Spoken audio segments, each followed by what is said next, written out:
చాలామంది నేను ఫెయిల్ అయితే నేను చేతకాని వాడిని, నేను అది చేయలేను, ఇది చేయలేను, నేను ఫెయిల్ అయిపోయాను, నేను ఇంకోటి చూసుకోలేమో అనుకుంటారు. అది ఏం కాదు. నీ టాలెంట్ నీకుంటుంది, నా టాలెంట్ నాకుంటుంది. అసలు ఫెయిల్ అంటే ఏంటి? తప్పిపోవడం. If you fail, it doesn't mean you're stupid. It just means you're learning, growing and figuring things out. Everyone fails. Every successful person has faced failure at some point. Okay. What matters is what you do next. Do you give up or do you try again? Failure is not a sign of weakness. It's a step towards success. The only real failure is refusing to try.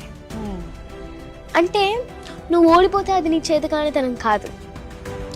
అది నువ్వు ఒకవేళ ఓడిపోతే అది నువ్వు నేర్చుకుంటున్నావని, ఇంకా దానికోసం తెలుసుకుంటున్నావని. అంతేగాని నువ్వు అక్కడితో ఆగిపోవద్దు.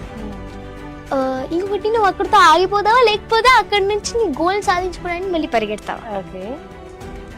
నువ్వు అక్కడ ఉండిపోతే నువ్వు అక్కడే ఉంటావు. నువ్వు పరిగెడితే నువ్వు నీ గోల్ని రీచ్ అవుతావు.